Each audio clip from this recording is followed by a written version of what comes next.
Good day, philosophers! I am Erico Villeza, And I am Repetitio. I am Nick Dunyahan. I am Christian Condesa. and here's our repetitio on embodiment.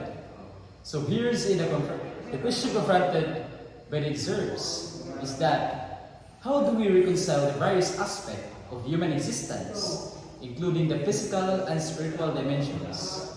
So our thesis is that human embodiment involves the nature of physical and spiritual dimensions of human existence. So here's our supporting point for the thesis. Supporting point number 1. To completely understand our actual being, it is essential to explore the physical and spiritual aspects of human existence. Supporting point number 2. The good actions done by the body are the manifestations of the soul that makes them as one. Supporting point number 3. Ignoring either the body or the self can cause problems for human existence. So here's the personal experiences that illustrate each supporting point. Experience number 1.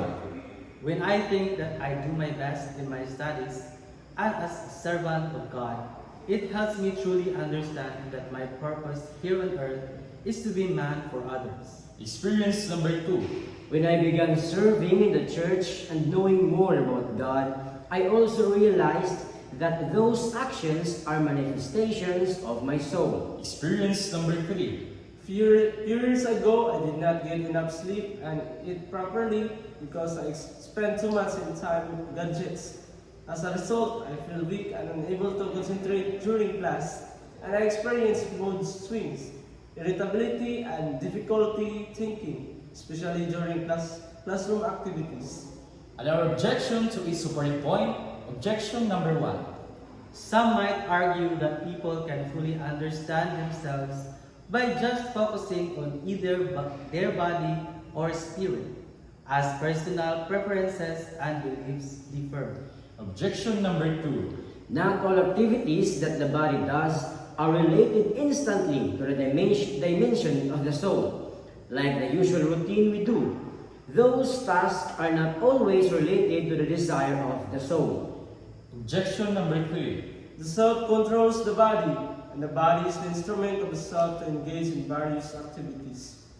So here's our answer to the objections. Answer number 1.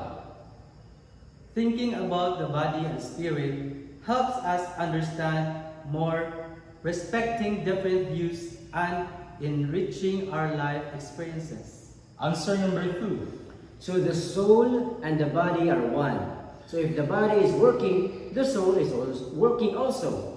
It will become possible if we are aware of our actions. Experience number 3. To the answer number 3, the human self and the body are bound together. What happens to the self will affect the body, and similarly, if something happens in the body, it will also affect the self. Therefore, both are essential to human existence. So here's our example that illustrates the answer. Example number 1. Thinking about your body and feelings helps you live a balanced life, enjoying all aspects of well-being. Example number 2.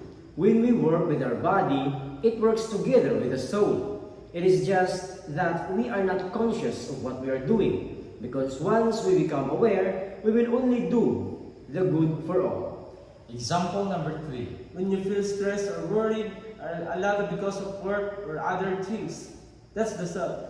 It can make your body feel bad. You might get headaches, tense muscles, or stomach problems. That's the body. On the other hand, if you start doing things to make yourself happier and less stressed, like exercising or relaxing, that's the self. It can also make the body feel better. So it's like a cycle. What's going on in your mind can affect your body, and what's happening in it can influence how you feel. Both are important for being a healthy and happy person. So in conclusion, to understand what it means to be human, we need to think about our both body and soul. By recognizing the unity of the body and soul, we gain a deeper understanding of ourselves and our purpose.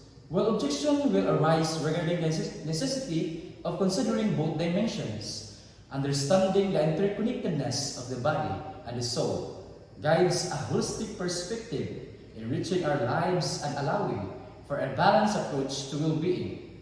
To paraphrase our thesis, the excerpt highlights that comprehending human embodiment entails recognizing the inseparable connection between physical and spiritual in human existence, which, despite the objections, leads to a more holistic understanding of the self and enriches our lives.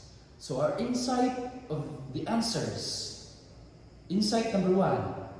It is essential to be aware of the two aspects of life, physical and spiritual, so that it will help us to develop our characteristic and for the goodness of the self. Insight number 2. So it is also essential to be conscious on what we are doing so that our body and our soul will become one. Insight number 3. My insight is that the way I feel emotionally and mentally, myself is connected to my body. If something is happening in my mind, it can affect my body and vice versa, emphasizing the importance of caring for both for a healthy existence. So that would be all. Thank you. Okay.